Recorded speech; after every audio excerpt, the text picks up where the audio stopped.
This is Dr. Quinlan with Quinlan Chiropractic Clinic from Coppell, Texas, and you're listening to the Dunham Business Radio Show.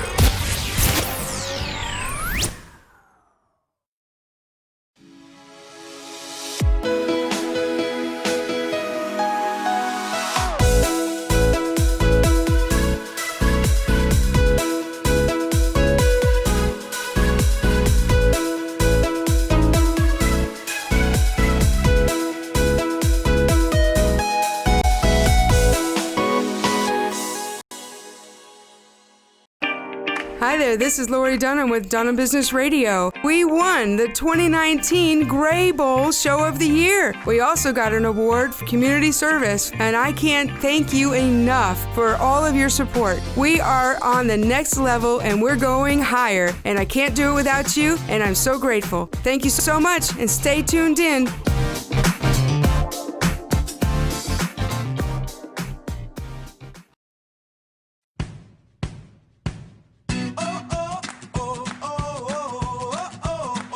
Live from Arlington, Texas, it's the Dunham Business Radio Show. And here's your host, Lori Dunham.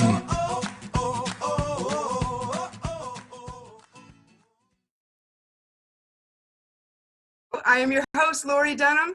I am so happy and excited that you're here. Thank you so much for plugging in. Man, we've got a great show for you today. We are so super excited to bring one of the industry's leading ladies. I have to say that. And so stay tuned. And in fact, ping your friends right now. Let them know that we are here. We're going to have an amazing conversation that it is my hope that you will be transformed and inspired in your business. So gather your friends, get them on, and let's listen to this. If you're watching the replay, tag in replay in the comments, and please share this video because it's really important that all of our entrepreneur friends know about this. But before we get started, let's bring on our favorite international co-host from India. She has been here many, many times before. She's got an amazing following of her own. Please welcome back to the show, Roshni from India. Welcome. Hi, Lori. How are you? I'm fantastic. So good to see you. I'm so happy to see you. How's it going? Always happy to see you. How's it going over in India? It's going good, waiting for rains. You know, Okay. the situation and the pandemic also is like, has shut down so many things around. So yeah, weak period, but we all are just trying to fight over it. That's And right. We will come out of it. overcome. We're all in Yes. this together, worldwide. Yes. So So, for yeah, those who are it's new, fine. I'm sorry, I'm talking over you. I think there might be a little delay. What did you say? Yes. No, it's okay. Go ahead. I was going to say, our numbers are increasing every single week. And so we had a 300% increase in listeners just last week alone. So Wow. so That's for those- amazing. Oh man, it is amazing. God is so good, Yes. So when we have new listeners, they don't know you as much as the rest of us do. So give a quick little shout out. What do you do, and how did you get involved with Dunham Business Radio? Okay, so hi everybody. This is Roshni Dhatingan, and I'm from India, Maharashtra, and I'm a lean manufacturing consultant. Been in the business since last 7 years. Of course, me and my dad, we are owning our own consultancy firm, and I'm empaneled in the government of India. And plus now, currently I'm the Miss India finalist under the International Glamour Project. So mostly we'll be having a finale in November or December. And then when I win, like Laurie always tells me, I'll come to Miami. That's right. You'll take your walk on the runway in Miami when you win the contest. When I so win. exciting. And of course, been knowing Laurie since almost 9 years, and then we've seen our journey, parallelly going in a very beautiful direction with all the ups and downs. Let me mention that, but we really, decided to stand again, and I feel because of that we've been together, and here I am, being the international co-host, working with her happily. Yes.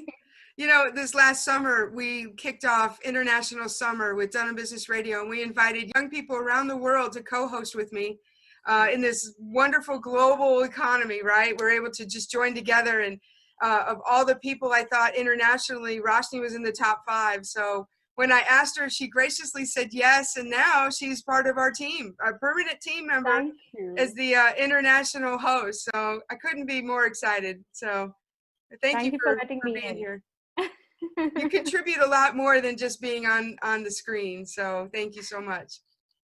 So I'm super excited about our guest today. This is an international woman of business and a commerce-driven woman with a heart to help others. And so let me just jump right in and we'll get excited all together. So our guest today, Delores Hirschmann, she's an internationally recognized strategist and coach. She has been a remote employee and a virtual business owner for over 20 years. She helps clients clarify their idea worth sharing. She's designed their communication strategies and implement business growth systems. Her clients become speakers and authors, and they take their message to larger audience such as TEDx and beyond. Delores is a writer, a TEDx organizer, and a CTI certified and ICF accredited coach with a business degree from the university in Argentina. She is an amazing woman with a true heart to help others. Please help me welcome to the show, Delores Hirschmann. Woohoo! Thank you, Lori and Roshini, to have me here today. I am so excited so you're happy. here. Thank you so much for taking time out of your busy schedule to join us. You're very welcome. Happy to be here. I'm over the moon. Now, you know, I first encountered you a couple of months ago. This is actually the first time we've met, like, in person. Live, yeah. Live. But I feel like I've known you, like, my whole life. You've been speaking into my life before I ever met you. And I encountered you just a couple of months ago, I think probably in February, I think, when we attempted to do something with my show through Facebook. And I had wanted to bring a guest in and have both of us on the screen at the same time. And I learned at the last minute that Facebook doesn't allow that anymore. And so I had to pivot very quickly. And I had just that afternoon, I had just read something that was just really inspiring. And I thought, you know what? My audience needs to hear this. And so I read that, gave you full credit. And then next thing I know, your amazing assistant, Jessica, reached out and said, thank you for the shot. I think it was Laura, actually, who reached out. And then I said, I would love to have Delores come on the show. And next thing I know, here we are talking to an international woman of commerce and business. So thank you. Thank you. I literally read her bio twice or thrice thinking, whom am I really going to talk to today? You know, I was so excited, you know, like reading her entire bio. I think we have a touch of celebrity-itis a little bit. We just, you know, it's all good. Delores is an amazing woman. So Delores, tell us more. Who is Delores and how did you get to have the audience and the following that you have? Yes, thank you. And again, thank you for having me. And I love how we got to meet because it's at the core of what I believe. Let me give you a little bit of insight, which I don't usually share this, but it makes sense. So you read my bio, and I am from Argentina, and I graduated from business school in Buenos Aires. And in 1996, I'm 48 years old, and I'm not ashamed to say that. Beautiful. Not a day over 30. Beautiful. But in 1996, I graduated from school, from university, and my graduating paper, my graduating thesis was in Spanish, but translated was Marketing on the Internet, Relationship Marketing. And back then, I talked about how the internet, which, think about it, Roshini, I don't think you were born. Or maybe you were a very little girl. And Lori, you were just a teenager. I wouldn't mind saying my age, but I'll tell you after the show. But I mean, think about it, 1996, Facebook didn't exist, Google didn't exist, Amazon didn't exist. Like, it was the very beginning of the internet, and there were like 30 people connected in the country of Argentina. And back then, I saw the opportunity that the internet was not going to be a massive, it could be many things, but with intention and clarity, we could turn this into a tool of connection. And so how we connected is right at the core of the work that I do. So how did I come to get to this? Well, the short answer is by being curious, staying open, and seeing what's next. That's kind of what I do every day. But in the work that I do right now, as a business kind of background, I came to the US because I met my husband in Argentina. We went to take the American out for a dinner kind of date, which is not supposed to be a date. It's supposed to be the entertain the American kind of thing. And it turned out into a date. 3 months later, we were engaged. 7 months later, after the day we met, we got married. So I've been here for over 20 years. And so when I moved here, thank you. When I moved here, you know, I settled, I started a job and did my thing. I worked for a nonprofit. And then I started having children. I have 4 beautiful babies, which are all taller than me. But anyway, and in that process, I always asked myself, how can I be a full-time mom and full-time explore my profession? Which my husband always says, there's no such thing. I said, there is such thing, because full-time is defined as how we define full-time, right? So while my children were young, I consistently looked for projects and opportunities, and I started multiple businesses to be a mom full-time and pursue my professional career, my passion at the same time. And it was when I was in my late 30s, and I talked to a lot of women, and something about 38, 39, and then 48, 49, that you like start asking yourself, what do I want to do? Like, what's next? And that whole thing. And Rashid is like nodding. Maybe it happened. I don't know. At 28, I didn't ask myself that because I was having babies and I was too busy with that. But at 38, I was asking myself, what do I want to do? And I was kind of a little bit lost, to be honest. I was not sure, like internally lost. Until one day I was collaborating with someone. I was kind of working for a consultant part-time. And I was asked, what do you want? And I started crying in the meeting. And actually I went home and I told my husband the story, and he showed me a clip of the movie, the League of Their Own, with Tom Hanks and Madonna and Gina Davis. And there's a scene where Tom Hanks is telling, I think, Gina Davis, there's no crying in baseball. And he kind of repeated that scene. But anyway, someone asked me a simple question, supposedly a simple question, and I simply cried because I wasn't happy in the role that I had at that job, but I couldn't get out of it because I had nowhere to go. So that started to, and by then I had been a consultant. So there were many layers to this confusion that I had, if you want. And that led me to having a conversation with someone. I always listen for the signs, right?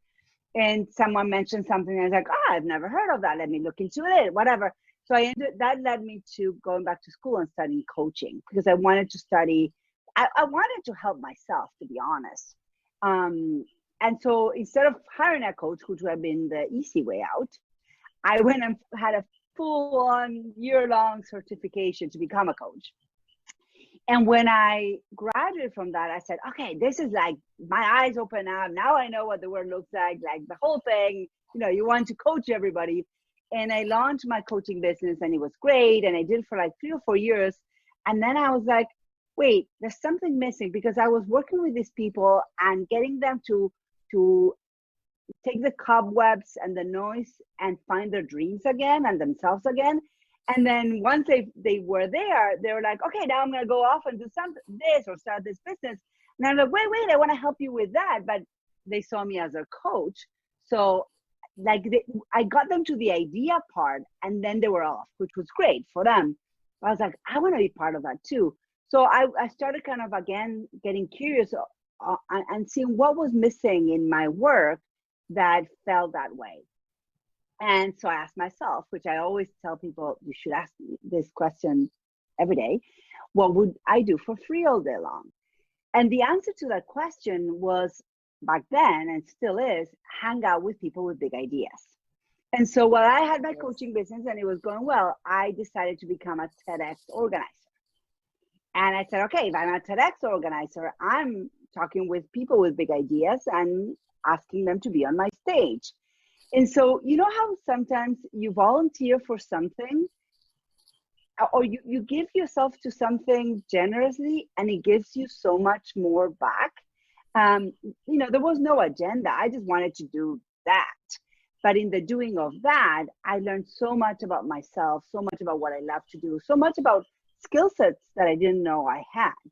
And so what I learned is a few things. Number one is I learned that I'm really good at helping people organize their thoughts. People call me the organizer of thoughts. You know how you have like professional organizers for closets? Yeah. I do that for thoughts. And I learned how I love that work and how easy it was for me to listen to someone and say, wait, you're using a lot of words, but truly you're just saying this. So lead with this, and that, don't mess up your message with a lot of kind of noise, if you want, extra words that are not needed. And so I ran TEDx in New Bedford for 3 years, and it was a great experience. And I would coach the speakers on the stage and all that. And I was with my team curating the speakers that were coming on the stage. And that led me to the transformation of my business and the beginning of Masters in Clarity, where I combine my coaching experience, my coaching skill set, with the capacity to help people clarify their message, clarify their positioning, and scale their business. So I have integrated my thesis from 1996 and all my entrepreneurial background and my marketing background, and I lead with that strategy. But then when the entrepreneur says, well, no, I really don't want to go on stage, I don't go into tactics. I like, okay, when was the last time you were on stage and what happened? Because there's a past trauma there that you need to overcome. So I become a coach, and we work through whatever is stopping you. So anyway, that's a long answer to your question. No, that's a perfect answer. I mean, it just aligns with everything that I could imagine you were like. It's just, it's wonderful. So what do you think is the difference between a coach and a mentor? So a trained coach is trained to read between the lines, to move from the story or whatever the person talking to you is telling you, and go digging for roots. So a mentor is someone that is there to support you, will share their experience as a guiding light, as a guiding role model. But the truth is that the role of a coach is to hold the space for you to remove your own internal noise and access your true self. Wow, that's powerful. So you work with your clients, one-on-one, groups. How do you interact with them most? So one of the things I learned through the years, and I'm equally kind of creative and spiritual as I am practical and action taker. Like, I need to take action or I'll go crazy. You should ask my kids. I have them like.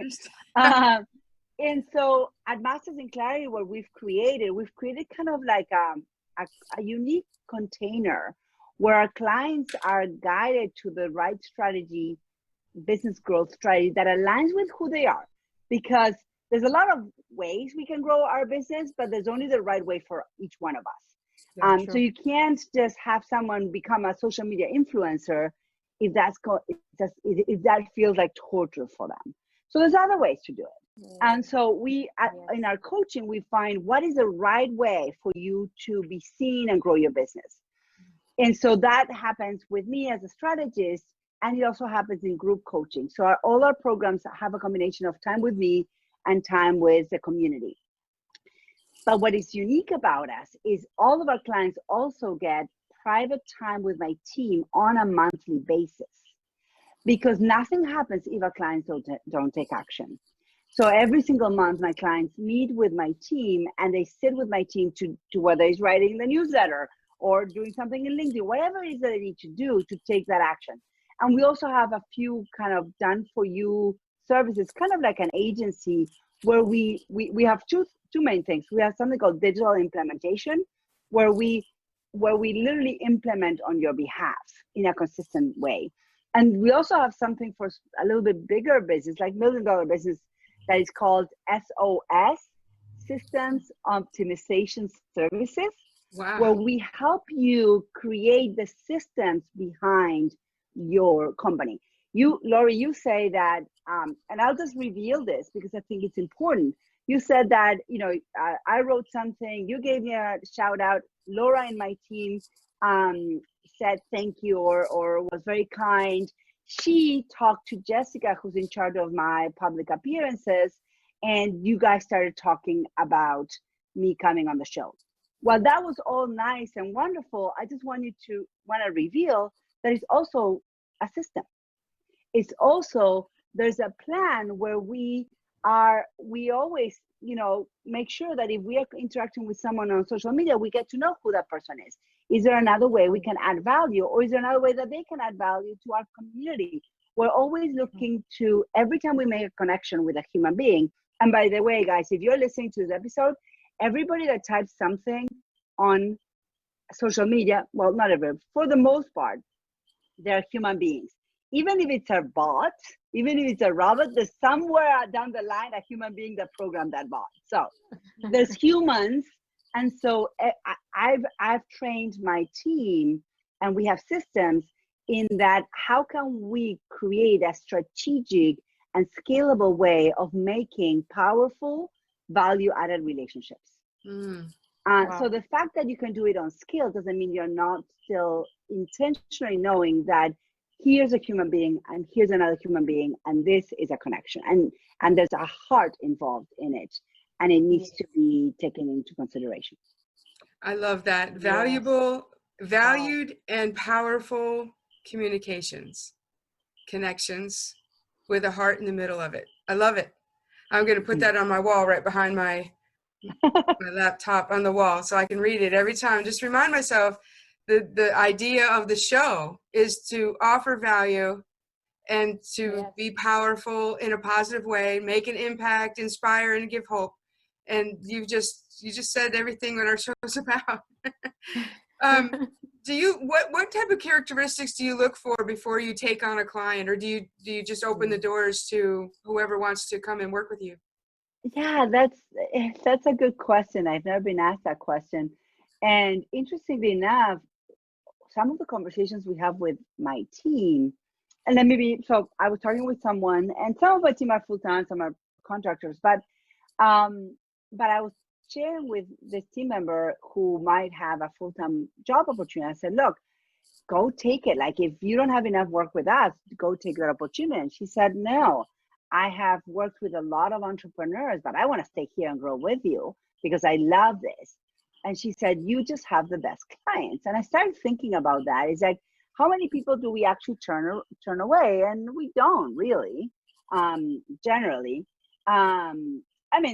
I think there's obviously a filter of energy, of chemistry, of the programs that you offer. People will buy them or not buy them. There's obviously a natural filter. Even pricing can be a filter.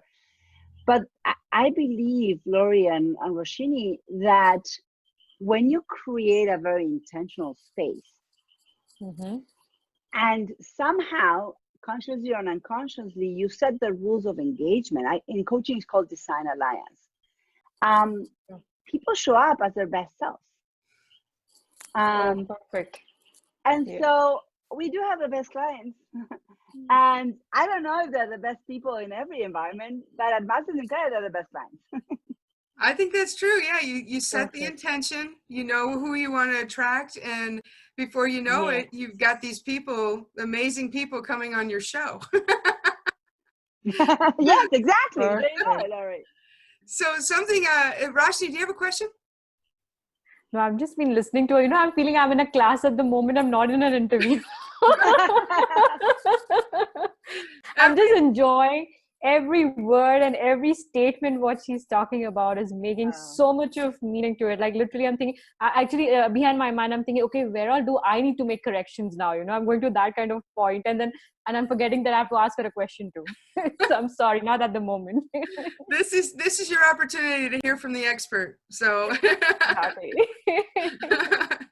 so one of the things, Delores, that I've heard when an entrepreneur wants to really start getting out on to the main, not necessarily the main stage, but to start getting out in the public, right? They want to start getting some media. They want to start getting some kind of PR. There isn't really very much PR in the work they do. So they're told, write a book. A book will open up the doors. You'll get interviews. You have an opportunity. Then you can tell about your business. Is that still a good path forward for a lot of startups? I mean, it's definitely a tool. And we actually, at Masters Care, we even offer that service. I would say if you're going to go that way, don't write a full book. Don't try to write a bestseller.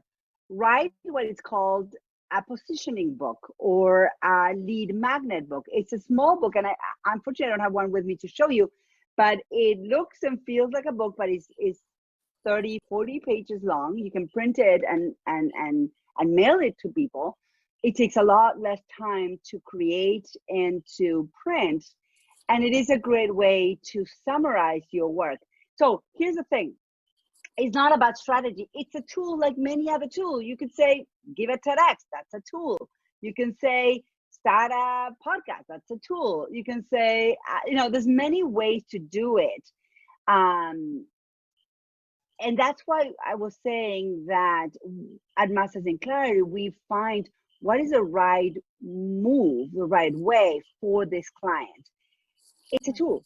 So is it good for everybody? Well, no. Some people is there one diet for all of us? No. Some people are allergic to gluten. Some people are allergic to tomatoes. Even though tomatoes are really good for you, some people can't have them. So I think one of the things that I teach a concept called trust funnels. It's a sales funnel, but I call it a trust funnel because I think how you approach the process matters. And so if we stay with the concept of we're all humans, we're building relationships, and you and I are here today because we built a virtual relationship, then a sale is the consequence of a relationship built and a trust quota that has been created.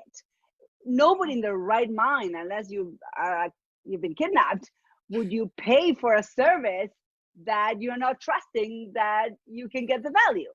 So you won't give the credit card to someone if you don't trust that you're going to get whatever you're going to buy. Otherwise you would do it.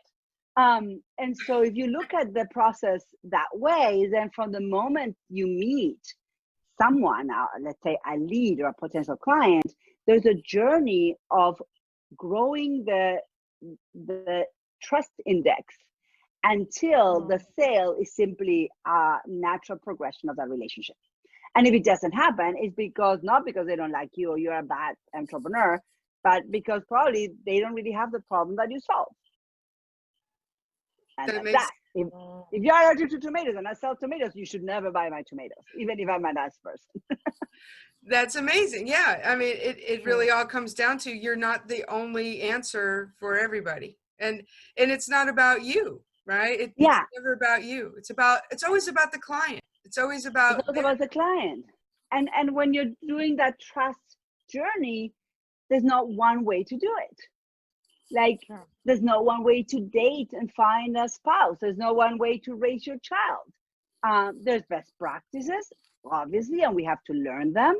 And then once you know what are the rules of the game, then you can break them and adapt them to who you are. That's amazing. Wow. That's for a radio host, I'm kind of lost for words. That's not a good thing. I'm so sorry. No, I'm inspired, and there's so much. Exactly. Like everything is firing in my brain. Like, okay, and I'm thinking about my own sales funnel, trust funnel.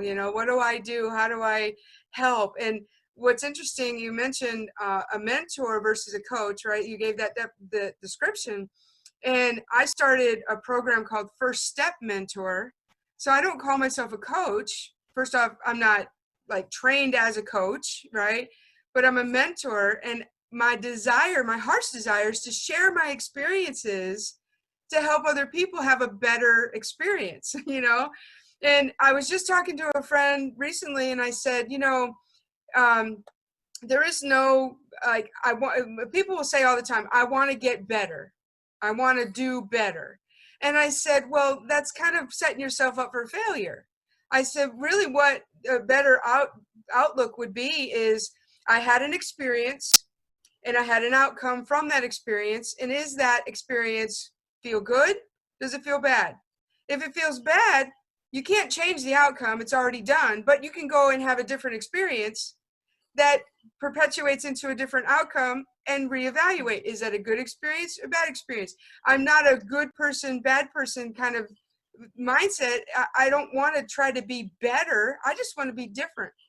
I want to have a different feeling than what I had the last time I went down this road, you know? And so it's really interesting, you know, with the mentor versus coach. And there's so many people out there now, thanks to the pandemic, right? That on the news feed on Facebook, ad after ad after ad, you know, hire me as your coach, hire me. And they may all be good and well, and they may mean well, they may even be expert in their field, and they're finally just finding this platform. We don't know, but how would an entrepreneur out there who has a desire to find somebody that was heartfelt and true, to lead them and not steal their money, but just help them? At what point can they decide that this person they're finding is good for them? And when does money come into the conversation? Let me make sure I understand your questions. Like, so when should someone start charging for their expertise? Is that what we're talking about? Sure. Yeah. I think, I mean, everybody has their own conscience, but it comes back to what we were talking earlier of what would you do for free all day long? And there's something about that question that will pinpoint the one thing that you've been doing for people, the way you've been adding value on a consistent basis, consciously or unconsciously. And you might wake up one morning and said, I am been doing this for free all day long, but I'm a lawyer, has nothing to do with this, you know, and you start kind of trying to reconcile. But the truth is that when this question is really leading to your purpose, right? And then the profession is really about what you learn to do. So there's an exercise I take my clients of identifying what would you do for free all day long? What have you been trained to do, whether academically or by the previous jobs, problems you've solved, whatever. What are problems in the world that you would want to solve? And what do people pay for? So I might love giving hugs. I haven't really been trained by giving hugs. I don't think I'm going to get paid for giving hugs. So that's probably not a good idea. But short of that, if you do that exercise, you kind of have to combine that you're naturally inclined and good at to some kind of expertise or credibility that will make the client feel safe with you. You know, you just have to have some personal responsibility there in making sure that when you are ready to start that journey, that you're solid. So the way to start is to if there's something like I did with the TEDx, I didn't know I could coach speakers. I mean, then it all made sense and my background made sense. But in the moment, I was just doing it for free for my speakers, for my stage. And so I did enough speakers for free to say, oh, actually, I can do this. And so there was no risk. I wasn't charging them. And they could always go and hire someone better if they wanted to. That wasn't stopping them. So when you get that answer, what would you do for free all day long? Go do that for free for a while. And then come back and say, okay, now that I've proven my point that A, I can do this for free and I love it. I can do this and I love it, that I would do it for free all day long. And B, people appreciate it, and C, they're getting some kind of result. Then let's now talk about a business model around it. And so that's kind of the process. And once you talk about a business model around it, then you have to have the courage to say, okay, I am going to do this and I'm going to charge X. Let me be very honest. The first time I took on a coaching client when I was graduating from coaching school, and it was part of the requirement of my coaching training, I charged $25 an hour. And I was like, literally, I wanted to throw up by just saying that number. And I felt so kind of self-conscious. I was so nervous to take on this client. What if I mess her up? What if I ruin her life, right? Now I charge $7.50 an hour. But so first, I always say, go look for people who are just coming into this industry, because you might find some really good ones at a very good price. But here's the thing, and I'm sharing how I felt because it's important. If you have self-doubt or the imposter syndrome is a good thing. Mm-hmm. The imposter syndrome is going to keep you honest. Obviously, you don't have to let it run your life, because it can be paralyzing as well.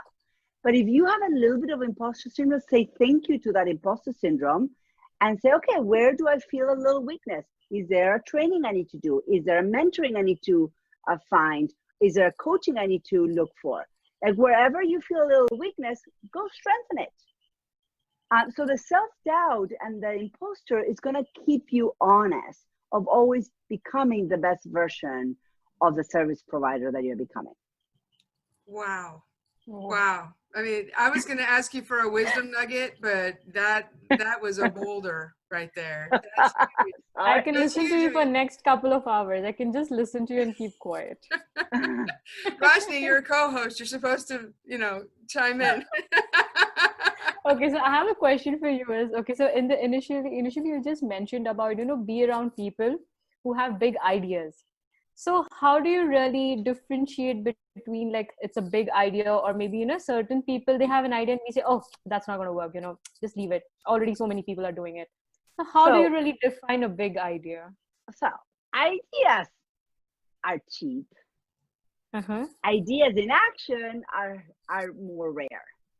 So, I mean, we can find a lot of unpolished diamonds and they're just rocks.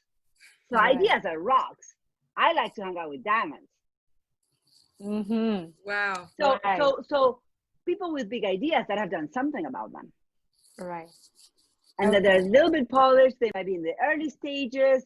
They might be in the figuring out. But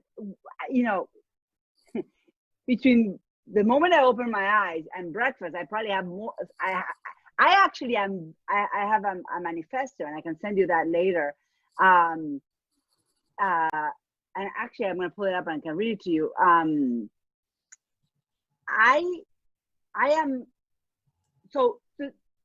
For some people, ideas come very fast and furious. And I always say, give them away. And people say, are you crazy?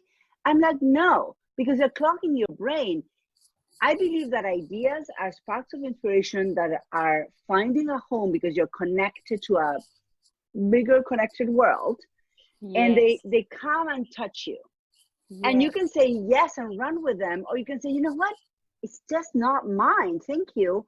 But let me run into someone on the market and maybe I'll share this idea, and then maybe they'll run with it and they'll be great. So True. If you have ideas, share them freely. Just pick the ideas that you want to pursue and the rest, just give them away. Wow. True. Yeah.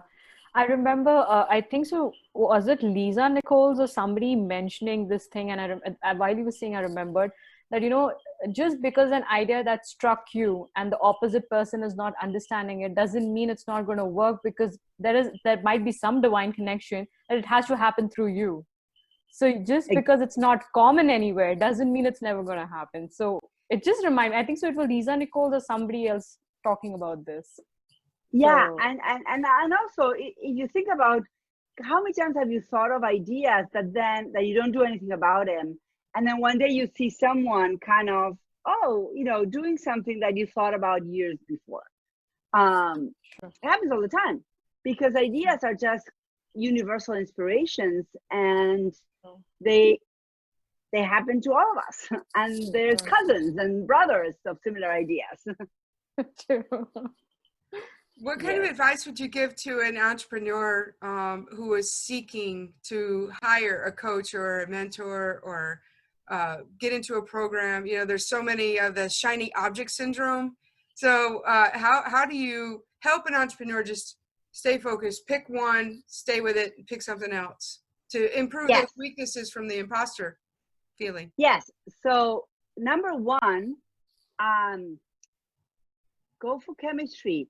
listen to the person live and listen to them being interviewed, not necessarily a talk. A talk is great, but you will know who someone is when they're talking to someone kind of in this setting as an interview where they're just non-scripted. They're just answering questions and having a conversation. So get to know who they are, number one. Number two, look where they came from and how they came from. What have they done? What can you find online? Like, stalk them a little bit.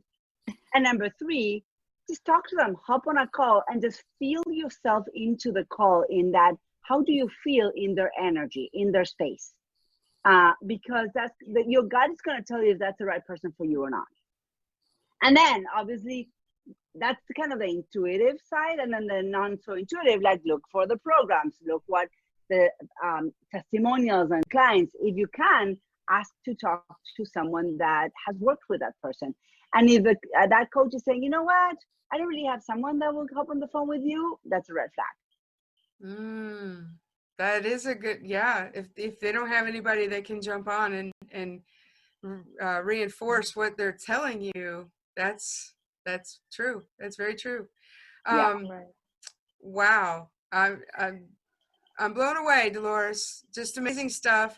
I want to keep this going. So listen, if you're listening to the replay, put in #replay and share this video. This is really empowering, inspiring stuff, right? This is going to this change your life. You implement this and it's going to change your life. So please ping your friends. There's still a little bit more time. We're going to continue our conversation with Delores. And if you've got questions for her, put them in the comment box.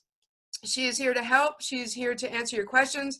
And if we don't get to them by the end of the show, then, you know, she's going to be monitoring the box over the next couple of days and answering your questions. So let's just brainstorm and help Delores help you.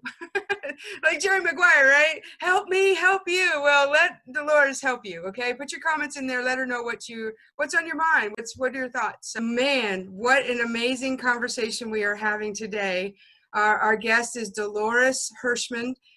She is a wonderful, powerful woman of business coaching and just amazing. So if you've not listened to the beginning, go back, listen to the beginning. If you listen to the beginning, go back, listen to the beginning. This information is going to absolutely have an impact in your life. I mean, just talking to her already, my thought processes are just firing on all cylinders. So, Roshni, what do you think? What have you picked up from our conversation? You know, today I just realized one thing, like, you know, we all need this one coach in our life who will guide us. I feel somewhere we all fall out of it. And like as she mentioned about, you know, everybody has ideas. I feel so many suppress it, thinking that, oh, probably it's just an idea and it's never going to work. I feel at least once in a lifetime we should go and get some coaching. And I feel that's going to be so much, you know, helpful. You never know what might just come up in future for people. I even got to thinking of some ideas that I've had that have just been, I never told anybody. Because I guess this is years and years, you know, 20, 30 years ago, nobody's ever done this. I've never seen the invention, but I had this idea and I thought, if I tell somebody, they're going to run away and do the patent and I'll be left out in the cold. And I realize now, so, you know, like, okay, maybe they can create it even better than I thought I could do it. And I could benefit from the invention. You know, but the fact is I never told anybody, even to this day, I haven't told anybody, and it's still not invented. So it's kind of like the whole world is missing out on my idea because I never trusted anybody. What do you think about that, Delores? That maybe you should just share your ideas, even if you should definitely share your ideas, but I want you to be at peace with yourself, not feel guilty about that. Because the truth is, that if we believe that an idea is a moment of inspiration, of connectedness to the world and the problems that the world is facing and ways to solve it, then trust that, and this might rub wrong for some people, that it didn't come from the minuscule of who we are. It came from an elevated, connected persona. And if we're thinking spiritually, whether it's God or it's the universe or whatever, then that idea was partly what you put into it, but that inspiration, then just rest assured that that idea was also popping in someone else's head. And it may or may not show up one day, but ideas are also, I think, that, again, how many same ideas, and if you look at the story of the world and go to ancient history, the fire idea was happening in different parts of the world when we were not connected. People were floating in boats. They looked different for everybody, but they had the idea of what if I were to float? And they made boats or canoes different ways. So, and they were not talking to each other. They were not Googling or emailing. And so if we are a human community, we are all connected, and there's some universal wisdom that connects us. So don't feel guilty about not sharing your idea, but you can share it too if you want. That's awesome. And I just had a revelation, is that when you have an idea that pops in your head and you mention it to someone else, it very well may be the confirmation of the idea they're already having. So they're out there thinking, I have an idea, man, this is crazy. I don't even think I should do that. And they're talking themselves out of it. And then all of a sudden you show up and say, hey, I just had this great idea. And they're like, oh, that's who knows? Maybe you become partners. Well, yeah. Or they could say, I have the resources and I didn't know if I wanted to invest in doing this idea, but you just confirmed that for me. And so now I'm the seed, even though, my only harvest from that idea is to be able to use that invention or to see it happen. Exactly.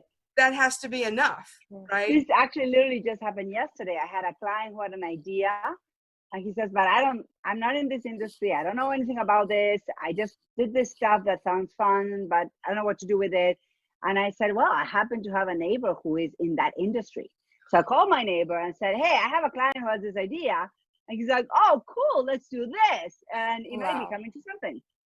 So it's all about connection. And had your client not mentioned it to you because he was pushing it down, saying, oh, it doesn't make sense, talking yourself out of it, then that you're the connector. And that would have never happened. And so I think that's what's really important about having big ideas, is your connector.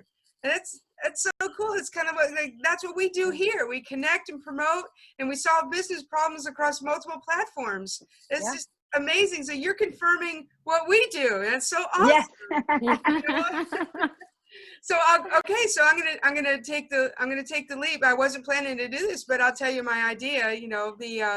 The car alarms that go off when you're in, when somebody comes near your car and it just beep, beep, beep. Nobody pays attention to those things anymore, right? Mm-hmm. Nobody cares. Like, even if they are breaking into your car, nobody cares. They walk away. They don't care. All it is an annoying sound. It just goes through your eardrums, right? Well, you're inside the store. You can't hear your car, when you're inside the mall. You can't hear it. And so what I said is, why don't we get an app that's Bluetooth activated that will just attach to the Wi-Fi near you and send you a signal on your phone that says, your alarm's going off, go turn it off before everybody hates you. Now, that was years ago when I had the idea. I don't know if anybody's created it. I still hear alarms going off, drives me crazy. Yeah. So maybe it's not been created, but you know what? If you want that idea and you're listening to this, go for it. Just let me know you've created it, and I'll be happy, because I'm not about to develop something like that. So I just gave my nugget out to the whole wide world. Good. So I would like to share an instance after you're done, Lori. Yeah, go ahead. Yeah. So as she was just mentioning about, that when you have an idea and you should actually start working on it. So I remember it was a couple of years back where I used to always think about interviewing, okay? And I don't think so. I think I discussed with you or not. I don't remember that part. But it's only because suddenly this COVID, I was like, at least I can begin with live chats with people around me. And when I told this thing like a couple of years back to some close friends of mine, they're like, oh, it's not really required. Like, why do you really have to do this? Why you have to who will come to your show? Who's really going to come and see it? And, and we didn't even have any source that time. But I feel, finally, maybe because of of course, the pageant and everything, the confidence just like boosted up. And when I started with my live chats, and I realized that, the couple of friends of mine in my circle, they're like, at least because of you, we're understanding what's going out in the world, because they know I'm connected to you also. So, and I realized, okay, for that idea which I had, there was a reason for it, which I was trying to suppress, thinking, this is not going to work. Everybody does it. So there's not going to be something exclusive that you're going to get onto the plateau. But now I realized it's okay. Just give it a try. What's going to happen more? At least maybe it won't continue, but I realized, no, there's a brighter side to everything that you give a try to. And yes, the live chats are going on quite okay. No, I love that, because see, you had to overcome that mentality that it may not work. And that's, Exactly. I think, Delores, I think that's one of the many challenges that entrepreneurs have, especially people who've been in business less than 5 years. Once you get past that 5-year mark, I believe you've gotten wisdom and you've figured things out. And now you've got to, reach for a higher plateau. But the first 5 years, is so critical for entrepreneurs. And what would you say are some of the more common challenges that they struggle with? Yeah, and there is a statistic that I can't remember the number right now, but it's like, what is it, like 70 or 80% of businesses don't make it to the third year or the second year. There are definitely challenges, and in my experience, and my experience is mostly on service entrepreneurship and service businesses, that it takes about 3 years, a little bit sometimes feeling like you're pushing a boulder up a mountain sometimes, like, so especially for a solopreneur, that you wake up and say, what am I actually doing? Is this a real business? Or having your spouse or your family saying, why don't you get a job? There's that whole stigma. Again, this is very different if you have a startup that is being funded with multi-million dollars. That's a different conversation. But even in those, the first 3 years is positioning yourself in the marketplace, is defining your product, and is starting to gain traction and market share. That's what happens in the first 3 years. You need to begin to exist. And I'm thinking about, I have my brother-in-law started a business of those kinds of multi-million with rounds of investments that, you on day one, you raise $10 million, which it blows my mind. But even I was talking with him, and he said, what we raised money for originally, and we were well accepted, at the end, 2 years into it, the product that we ended up developing is completely different. So the first 3 years, you're really finding your footing. You are developing your product. You're validating your assumptions, and you're setting yourself up. So that's the first 3 years. So what gets in the way of surviving the first 3 years is the mindset that you're going to wake up one day. People think that, I'm going to be a business owner today. I'm going to hang my shingle and I'll be making $10,000 next week. So if you believe that's what's going to happen, you will not make it to a third year, because the frustration of that belief not happening, of that reality not showing up, will make you give up. So what gets in the way of a company surviving to the third year or the fifth year? The entrepreneur. What gets in the way? The entrepreneur's mindset, the entrepreneur's belief system, the entrepreneur's frustration, the entrepreneur's anxiety. We get in the way of success. So if we put that aside, if we know that, and we know that we are our worst enemy, so what else gets in the way? What else gets in the way? Assumptions. What else gets in the way? Perfection over progress. Spending 6 months and $10,000 on a pretty website before you make a sale. I've been very involved with lean startup, right? And Roshni, you probably know more about this because of what you do. So lean startup is nothing new. It's just an old concept set up in a way that is easy to understand, but it's about fast failing. It's about fast prototyping. You think of an idea, create a prototype, put it in the market. If one person buys it, you're in business. Okay, then sell 2, sell 3, sell 4, reiterate, make it better. Why do you think that the first Windows product in 1980 something it was not very good. They still sold it, and they still built a bazillion-dollar business on a defaulted product. Right. And even a Windows product that comes out today, or I'm picking Windows, but it could be anything. Yeah. It always has faults, and the next, and you have 2.0 and 3.0, and you have the next version. The Apple Watch is the same, like iPhone is the same. Why do you think there's a new version? So it's about not getting stuck in the perfection conversation and moving progress over perfection always. Sure. Wow. So you're looking right here at Lori Dunham 2.0.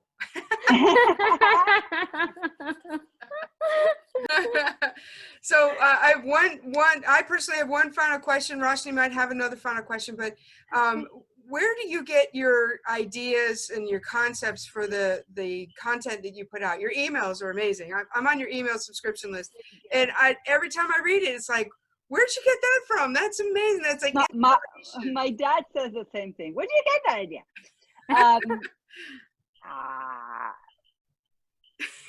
It's just I don't know. I guess there's something that is unique, that is natural to me. You know, we all have our natural kind of inclinations, and I'm naturally curious. And people say that I pay attention a lot, and I sometimes feel that I don't. And I was just talking with a colleague about personality testing and Colby testing. I may not be a super detailed person, but I am constantly pay attention to the big ideas out there, and I get curious. I think I was talking to some vendor or something, and I was asking about their business model, and I'm like, okay, we're here to talk about something else, like maybe it was insurance or something, and I was asking them questions about their business model. So I am curious, and so maybe that's one of the sources. Just follow the inspiration. Yeah, for sure. Yeah. So are you, do you still have the bandwidth to work with new clients? I do. I always welcome new clients because I have the bandwidth, because I've created a scalable model. And so one of the things that we do well, and I do this with my clients as well, we find what is the unique ability that I have versus what my team has. And each one of us work in our unique space of brilliance. And so don't ask me to edit your newsletter because I don't have the patience, but I can write it and someone else can make it prettier. And so we work as a team with our clients, and I would love to get more clients. Excellent. So if someone was ready and excited, ready to take that inspiration and remove their challenges and take that step forward, how do they reach you to work with you? The best way to do so is to come to mastersinclarity.com, and there's a button at the top right of the website that says Start Here. And that is where you will literally book a clarity call with my team, and they will share about our program, but also they will help you gain clarity right on the spot, and it's free. Wow. You start with start. Start here. You mentioned Windows. They even have a start button, your Microsoft start button. So Delores' website has a start button. Just go hit the start button. That's where you start. There's a reason it's called start. Roshni, do you have anything you'd like to add or ask Delores before we go? Yeah, one final question I would like to ask you is, I've been reading, going through a lot of posts related to Bill Gates and Warren Buffett and all. So they always talk about these people read a lot of books every month. So is that true that the more you read is actually that you're broadening the horizon? How much do you really support again, it's if you're allergic to tomatoes, no. Okay. So meaning obviously you want to stay curious, and some people is podcasts, some people is books, some people is articles. Right. My husband doesn't really read that many books, but he reads articles all day long. I am more of a get on the phone with people. I learn from people live. I also love to read, but when I'm in bed, I want to read a novel. I want to read a historic novel. So I am more of I want to be in the space of people and learn from them in that way. So obviously I have a lot of books, and there's some very good books, but I do not read a book a week. Okay. I just can't.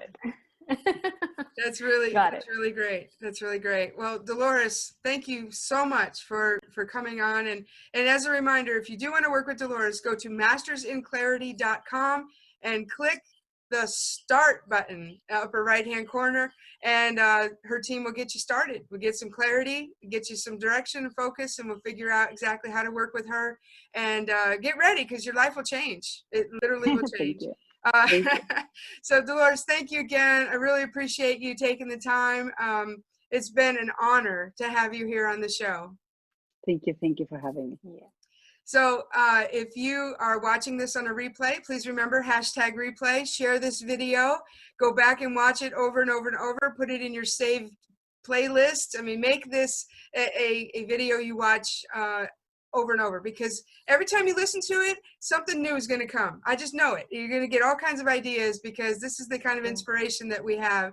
And one final reminder, if you're a nonprofit organization and you're looking to raise money right now, digital download is kind of the safest thing. So we've got our book here, Start Your Own Amazon Store Without Getting Hurt, that you can download right now. Just go to startamazonstore.com. Every book sold will give you 20% back to your nonprofit organization. So it's just our way of helping you raise money for what you need to do right now in this time to help other people. With that, like I said, share this video. If you want to be a guest on the show, please send an email to DunhamBusinessRadio@gmail.com. We will be in touch, and we'll have an opportunity to talk with you. And if you're a great fit, which I'm sure you are if you're listening, we'll schedule you to have your very own session, just like Delores. So thank you again. I appreciate you. Your support it means so much. So thanks very much. And until next week, everybody, stay on top of the world.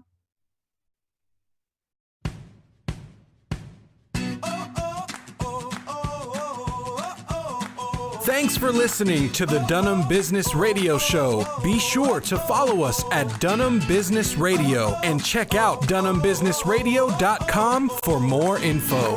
I'm on top of the world, now I'm living, and the good just gets better, keeps it giving. Not even close to the end, it's just beginning. Life is getting lighter while the days are getting brighter, yeah. And